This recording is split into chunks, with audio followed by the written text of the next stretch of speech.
لخوب جکسا ازنگونا دی بیا بکڑی ارمان دا تور لحد سخت تکلیفونا دی مکا و خوبونا لخوب جکسا ازنگونا دی بیا بکڑی ارمان دا تور لحد سخت تکلیفونا دی. رب العالمین دا دنیا چی پیدا کردی دا یو عارضی نظام دی او عارضی ځای دی دا مستقل ځای نه دی او نه د مستقل ژوند د تیرېدو ځای دی مستقل ځای او مستقل جهان هغه آخرت دی که یو سړی نیک شو نو په آخرت کې جنت کې به همیشه مستقل وي هغه زندگی ختمېدو والا بیا نه ده او که یو سړی بد شو او آخرت ته لاړ نو د دوزخ زندگی مستقله د هغه ختمېدو والا نه ده نو د آخرت ژوند که د مسلمان دی او که د کافر او که د نیک دی او د بد دا مستقل ژوند دی دا همیشه ژوند دی هغې له زوال نه راځي او ختمېږي نه د دنیا ژوند عارضي دی که مالدار دی هغه له معرضي ژوند دی او که غریب دی دا هغه دپاره معرضي ژوند دی که ملا دی او که عامي دی که نیک دی او که بد دی ټول به په دنیا کې څه وخت دپاره یو بیا به ترې روانېږي اوس هوښیار سړی دا دی چې هغه عارضي زندګۍ ته نه ګوري او مستقلې زندګۍ ته وګوري لکه یو سړی یو ځای ته لاړ شي یو هوټل کې یو میاشت دیری یا یو لس ورځې دیری یا یو کالم په یو هوټل کې دیری نو هغه ته عارضي ځای ښکاري بس صرف شپه تیروي او خپل ټیم پکې پاس کوي د هغه دا ني چې ورېږه دا هوټل برابروم او دا جوړوم او دې هوټل کې ځان له قالین اچوم او په دې هوټل کې ځان له مستقل انتظام کوم هغه ته پته ده یا مې میاشت ژوند دی یا مې کال ژوند دی یا مې 2 کاله ژوند دی د دې هوټل نه به روانېږم او چې کوم د هغه مستقل ځای دی چې کور دی او یو اجره ده هغې کې قالینه مچوي پکیم پکې لګوي پیسه هم پې لګوي دقه رنګې د دنیا مثال دی د دې یو د سری مثال دی او د هوټل مثال دی دا مستقله نه ده دا به صرف دومره ځان له برابری چې ژوند دې پکې تیر شي او د آخرت چې کومه لویه زندګي د هغه دې پې خشته شي خو انسان داسې نه دی ګورئ قرآن شریف کې الله فرمایي کلا بل تحبون العاجله وی داسې نه ده چې دا زه درته ویم تاسو دا د دنیا ژوند دا خوښ کړی دی وتذرون الاخره او چې هغه کم مستقله زندگی د هغه هم پرېښې ده دا هوښیاره فیصله نه ده دنیا کې چې یو سړی اوسېږي د دنیا کار به هم کوي پیسه به هم ګټي محنت به هم کوي مشقت به هم کوي داسې هم نه ده چې سړی د دنیا کې اوسېږي او د ملنګۍ ژوند دې تېروي بعضې خلک یې که نه په دنیا کې دا ملنګانې او څخه بینتې ځي او چا سره شپېلی په لاس کې وي او چا سره بیزو په لاس کې وي هغه ګډی او سرېږلې جامې وي او د مانځه وخت یې دلته غواړي خیر غواړي کچکول وسره خلک وایي دا لوی سړی دی دا اړوم لوی سړی نه دی لوی سړی به مونږ هغه ته وایو چې الله ورته لوی سړی ووایي د الله رسول ورته لوی سړی ووایي او شریعت ورته لوی سړی ووایي دې مونځ نه کوي څنګه لوی سړی شو نه نه که نه وي ملنګي اختیار کړی ده او دولت یې پرېښی دی ما یې دې ته لویوالی نه وایي حضرت عثمان خو دولت نو پرېښی رضی الله عنه عبدالرحمن ابن عوف رضی الله عنه خو دولت نو پرېښی دولت پرېښودل خو کمال نه دی د دنیا شلېدلې جامې غوستل خو کمال نه دی او کچکول په لاس کې ګرځول خو کمال نه دی سوال حرام دی قطعي حرام سوال به نه کوې د مخلوق نه غوښتنه به نه کوې او دی خو کچکول په لاس ګرځي یو ځای دانې غواړي او بل ځای غنم غواړي او بل ځای کیوړه غواړي او د دې غنمو دانو دپاره کله بیزو ګډی یو کله ښکر کې چغې وي یو کله شپېلی وي دا د کم ځای نه کمال شو د شریعت خلاف د پیغمبر علیه السلام خلاف او د الله خلاف مونځ نشته او دس نشته دې ملنګي کوي دې ملنګي که نه په ملنګۍ سړی کمال ته نه رسي که یو سړی غریب دی جامې نشته پیزار یې نشته او دی ورسره خدای یادوي دی ورسره تهجد کوي، دی الله یادوي او د الله ذکر کوي او خدای ته ځان نږدې کا، دا د خدای په نزد ډېر قدرمند دی. نو زمونږ په اصطلاح کې عموما چې کوم سړی مالدار خاني وی دا د خدای نه لرې دی. نه، هغه مالدار او خان چې هغه د الله عبادت کوي، هغه مالدار او خان چې حلاله نفقه ګټي او په حلال ځای کې لګوي، هغه خان او مالدار چې حج لځي، عمرې لځي، جماعت کې امداد کوي، غریب سره امداد کوي، ګاونډي سره مدد کوي. قسم دې دغه کم ملنګ چې بیلماز او بیودس او سوالګر او خیرمار دی، د هغه نه ځمکه ډکه که د خدای په نسې دا مالدار بهتر دی. او هغه غریب چې د پروزې دره کې نه لګي او شلېدلې جامې چولې ده، منځ کوي او دس کوي او خدای رضا کوي او ذکر کوي. هغه خانان چې هغوی منځ او دس نه کوي، خدای نه یادوي، حلال حرام نه پیژني، هغه یو غریب د دې خان نه ځمکه ډکه هغه ته غوره دی. نو یوازې ملنګي او غریبي دام کمال نه دی، او یوازې پیسه ګټل دام کمال نه دی. ګوره دولت بره دنیا بے شکه ګټي. یو صحابي دی د حضور پاک حضرت سعد ابن معاذ رضی الله عنه، دی د یو قبیلې سردار دی، اوس قبیله به یې ورته وي. یو ځل حضور پاک مبارک له په مخه ورغی، نو د دواړو جهانو مبارک سردار ورسره مصافحه وکړه، لاسونه یې ورسره میلاو کړل. نو چې لاسونه یې میلاو کړل، د دې صحابي دا لاسونه سخت و. څوک چې کار کوي کوداله وی، سسکوره وی، دا لاس یې لږ غوندې کلکي. د دغه صحابي لاسونه سخت و، کلک و، دا ځای نه کلک و. نو حضور پاک مبارک په پیش و، وی سعد ابن معاذ وی دا لاسونه خود سخت دي، کلک دي، دا ولې؟ وی دا الله رسوله بچوله په محنت کوم او مزدوری کوم او نفقه په ګټم، سسکوره په وام، کوداله په وام، چاری په راکاږم، ځکه سخت دي. حضور پاک مبارک د هغه دواړه لاسونه راوچت کړل او ورله ښکل کړل. وی دا لاسونه به جنت ته ځي. نو ځان له محنت او مزدوري حرامه نه ده که یو سړی کسب کوي. طلب الکسب الحلال فریضة،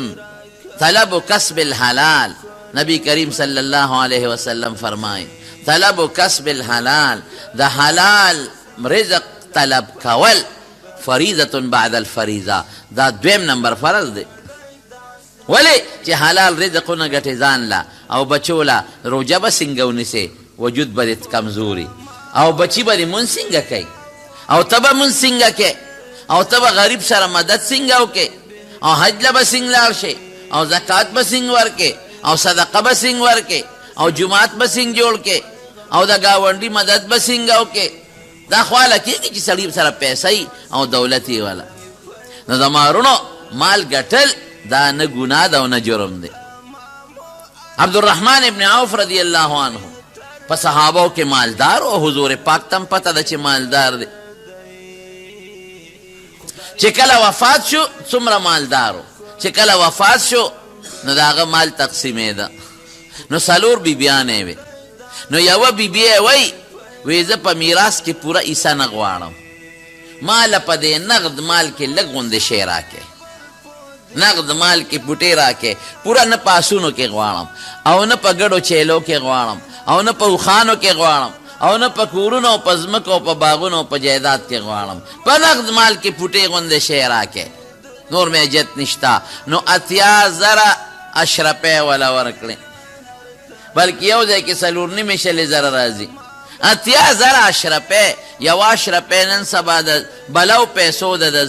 سلګونو نیم قیمت زیات دی، ځکه اشرفې د سرو زرو سکه به وه.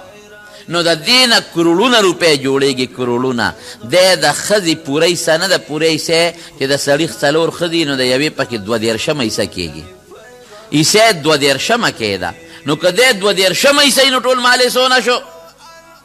حضرت طلحه رضی الله عنه سره څونه مالو، صحابي دی، دومره مالو پخوا خو دا کاغذي روپۍ نه وې، ډبلې روپۍ به وې. نو هغه اکثر زنګ کېدې به ابه صفا کولې. نو د صفې طریقې څه جوړه کړې وه، دومره نه وې چې لاس کې راوالي یا نوکران ورته کېنه یو صفې کې په میدان به یې واچولې. نو اوښان او قچرې او خره به یې پې ګرځول چې د هغې په خپو دا پاکې شي او صفا شي. اندازه ولګوئ څومره مال ده، خدای نه دی پرېښی. مال دولت گناہ نه ده خو خدای به ورسره نه پرېږدي الله به نه پرېږدي رجال لا تلهیهم تجارت ولا بیع عن ذکر الله قرآن شریف کې الله فرمائے صفت کوي وی بیع هم ښه ده تجارت هم ښه دی دکانداري هم ښه ده نوکري ملازمت سړی کوي دا هم ښه دی او د دنیا کار روزګار هم ښه دی خو چې الله یېره نشي او که الله دې یېر کو صرف دا دنیا دې واغشتا نو حب الدنیا محبت د دنیا بیا رأس کل خطیئه د هرې ګناه جرړه د جرړه بنیاد دی بس داسې محبت به نه کې چې الله پاتې شي که دنیا سره لکه دکان دی د مانځه وخت راغې زر به بند کړي جومات ته به منډه کړي ټګي به پکې نه کې دوکه به نه کې الله به رضا ساتي او که نه ته په دې کې دوکه هم کې حرام هم کې او ورکې سپک او اخلي درانه او د مانځه وخت راشي او ګاک رانه خرابېږي نو دا هغه دنیا ده چې نبی کریم صلی الله علیه وسلم دا هغه مینه شوه دنیا سره د آخرت په مقابله کې دا دنیا سره مینه شوه د الله په مقابله کې نو دا هغه ده چې وایي حب الدنیا رأس کل خطیئه وایي د دنیا مینه د هرې ګناه بنیاد دی بنیاد دی هغه بنیاد شو الله حضرت سلیمان علیه السلام یو ډېر لوی بادشاه تیر شوی دی او پیغمبر او په دې دنیا باندې د هغه حکومت و یوازې په انسان نه په پیریانو هم حکومت تاسو چې دیوان ورته وایې په دې پیریانو کې یو مضبوط قسم دی ډېر کار کوي او په لږ وخت کې ډېر کار کولی شي په هغې یې باقاعده حکومت پیریان او په انسانانو او الله والا قرآن شریف کې الله فرمایي داسې ژبې ورکړې وې چې د دې حیواناتو په خبرو هم پوهېده او د مارغانو په خبرو هم پوهېده او د میږو په خبرو هم پوهېده دا ولا الله یو طاقت ورکړی او په هغه زمانه کې چې څومره دنیا وه او څومره خلکو په ټولو د پاسې حکومت و الله نه سوال کړی رب هب لی ملکا لا ینبغي لاحد من بعدي الله داسې بادشاهي راکړي چې زما نه پس تر قیامته پورې دا بادشاهي بل چاله ممکنه نی مناسب نی ممکنه نی د بل چا ډوي نه یو ځل حضور پاک مبارک صحابه کرامو ته فرمایل وی بیګا یو پیری راغی وی اور یې راوړو زما مخې ته یې وغورځه وی ما کلک ونیوه وی ما وی د جومات د ستن پورې تړم چې سبا دا ماشومان او ښځې ورته وګورې دا واړه به پورې لوبې وکړي خو بیا مې د خپل رور سلیمان علیه السلام دا دعا را یاده شوه چې رب هب لی ملکا لا ینبغي لاحد من بعدي چې الله داسې بادشاهي راکړي چې بل له مناسب نی نو د هغه په پیریانو او په شیطانانو په دې بادشاهي وه نو مې که دې زه نیسم خدا زما هم په د بادشاهي قایمه شوه د لاس لاندې مې راغی نو بیا د ما د رور د سلیمان علیه السلام په دعا کې یو پوټی کموالی راته فرددته خاسئا نو ذلیله مې خوشې که چې ځه نه دې تړم نو دې پیریانو باندې بادشاهي وه ګوره څومره بادشاهي یې ده دې پیریانو به وله کار کو یعملون له ما یشاء من محاریبه و تماثیل و جفان کالجواب و قدور الراسیه دا غټې غټې دې پیریانو به وله کار کو نو غټې غټې لوی لوی پینې او لوی لوی خانکونه به یې وله جوړول او آبادۍ به یې پې جوړول آبادۍ غټ غټ بلډینګونه به یې پې جوړول او تصویرونه به یې پې جوړول هغه زمانه کې د تصویر سازۍ اجازت و چې محل به یې جوړ که نو ځای په ځای به یې په هغې کې خشته خشته تصویرونه جوړ کړل او خشته خشته ښکلې ښکلې نقشې به یې پکې جوړې کړې یعملون له ما یشاء من محاریب او دا غټې غټې بلډینګونه به یې پې جوړو دا خدای پاک دل یو بادشاهي ورکړې وه پیسه ډېره وه چې پیرې دې تابع شو بیا د څه کمې دی بیت المقدس یې جوړاو لګیا دي انسانان هم پکې کار کوي او پیریان هم پکې کار کوي او پیریان به تلل په دریاب کې دننه به یې پې غوټې والې وی د دریاب د مین نه هیرې او جواهرات او ملغلرې راوباسئ دریاب کې دننه څوک غوټې والی شي او شا به یې په دې غرونو ګرځی او چې کوم خشته خشته کاڼې او تیږی هغه راغونډوی چې په دې جومات کې ولګو ښکلې ښکلې اعلی ماربل او مزیدار مزیدار څیزونه دا به پیریانو راوړل دا مونږ پښتانه وایي که نه وی پیریانو ته غزنې څه دی په یو سیکنډ کې یو ځای ته بل ځای ته رسېږي پیریان او دا ټول تابع دی نو تاسو دې نه اندازه ولګوئ چې مالداري څونه شوه او بادشاهي یې څونه لویه ده. لیکن یو ځل د جهاد دپاره اسونه یې ورته راوستل، وی اسونه چې څومره دي دا حاضر کې. اسونه یې مخامخ ورته ودرېدل، نو ډېر اعلی اسونه او قیمتي مزیدار. دې شورو دې د دې اسونو معاینه کوي، په چا لاس راکاږي، په دې غاړه باندې، د چا په ملا باندې، او ډېر زیات خوشحاله دی ورته. الله دومره اسونه دې راکړي دي، څومره اعلی قیمتي خشته مزیدار. دې کې د مانځه وخت شو او د مونځ وخت لاړ، مونځ پاتې شو. اوهو قرآن شریف کې الله فرمایي دا څه شو، دې د دنیا مینې خو زه د الله نه غافله کړم. فطفق مسحا بالیمین والعناق، وی ورشه توره روانه، دا ټول بالالوم پرېږدمې نه. ګوره دنیا خوښه وه، په دې اسونې جهاد کو او د دنیا بادشاه دی او د الله نه غوښتیم ده او داسې ترې غوښتې ده، وایي داسې به راکوې چې تر قیامته پورې د بل چا نه. او الله وایي بلکل مې وله ورکړه، خو چې یو مونځ ته د هغې اسونو د وجې پاتې شو، ټول اسونه یې حلال کړل، ټول یې ذبحه کړل، حلال یې کړل. دا خیرات دی چې څومره خلک یې خورې، ولې الله نه یې غافله کړم. رجال لا تلهیهم تجارة ولا بیع عن ذکر الله، دنیا بری د الله نه غافل کوي. کلا بل تحبون العاجله وتذرون الاخره. الله وی دنیا هم خوښه کړې ده او آخرت هم پیر کړې ده. آخرت به یېرې نه، الله به نه یېرې، نو دنیا بده نه ده، هېڅ هم نشته. حضرت زبیر رضی الله عنه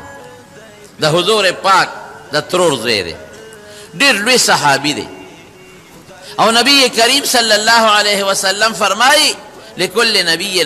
هر پیغمبر یو خاص مددگار ملګری وي، حواری ورته وایي. و حواری الزبیر، زما خاص دوست او خاص ملګری حضرت زبیر دی. نو د نبی کریم صلی الله علیه وسلم د ترور زوی دی، او د ده بیبي د حضرت زبیر او د حضور پاک بیبي دا خویندې دي. حضرت عایشه صدیقه دا د نبی علیہ السلام مبارکه بیبي وه، او حضرت اسماء رضی الله تعالی عنها دا د حضرت زبیر بیبي وه. نو ښځې دا دواړه خویندې دي. چې کله وفات شو، په بخاري کې په جلد ثاني کې یو اوږد حدیث دی او ګران ذیم دی، ګران. د وصیت وکړه خپل زوی ته، زوی یې راوغوښته، وی بچې په ما قرضونه دي، ګورې دا قرضونه به خلاصې. 2 لکه درهمه قرض وپې، 2 لکه درهم ډېر قیمتي وي، وی دا به خلاصې. وی ډېره ښه ده، اوس نور وصیتونه یې وکړل. نو چې هغه مالونه یې قیمت کړل، نو 2 لکه کم 6 کروړه درهمه مال یې وخته. 2 لکه کم 6 کروړه درهم، چې نن ته اربوره روپۍ جوړېږي. نو مال ګټل او مال جمع کول حرام نشو، خدای به ورسره نه پرېږدي، الله نه به غفلت نه کوي. موږ دا مال سره کړی دی، خدای هم پرېښی دی. حالانکه دا مال او دولت که د مال هم خوښي نو خدای ونیسه، خدای ته توجه ورکه، ځکه دا مال او دولت او دا عمر او عزت خو د الله په اختیار کې. دغه حضرت سلیمان علیه السلام یو ځل په لاره ته میږي دي په هغه علاقه کې، نو چې د دې میږو کوم مشره میږی ده، نو هغې چغه وواله، اواز یې وکړه، یا ایها النمل ادخلوا مساکنکم، ای میږیانو خپلو کورونو ته سړو کې ننوځئ، لا یحتمنکم سلیمان و جنوده هم لا یشعرون. سلیمان او د هغه لښکر روان دی، هسې نه خپې د باندې کېږي او چخلام نه کېږي، په ځان نه پوهېږي، ګوره ډېر لوی په تیزۍ روان دي.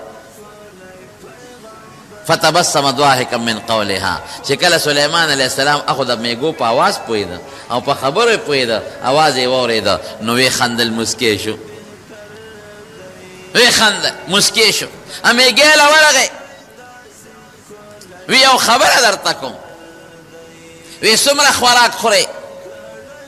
ستا څومره رزق دی او څومره خوراک خورئ؟ وی په کال کې یو څاڅکې اوبه، ټول کال کې د څاڅکي م سیسه او د غنم د دانې یو معمولي غوندیسه، دا د ما د ټول کال خوراک دی. وی رښتیا دی؟ وی یو رعیت ته حکم وکړي دا میږی والی یو خاص ځای کې بنده کړي چې دا تې بارونه دي،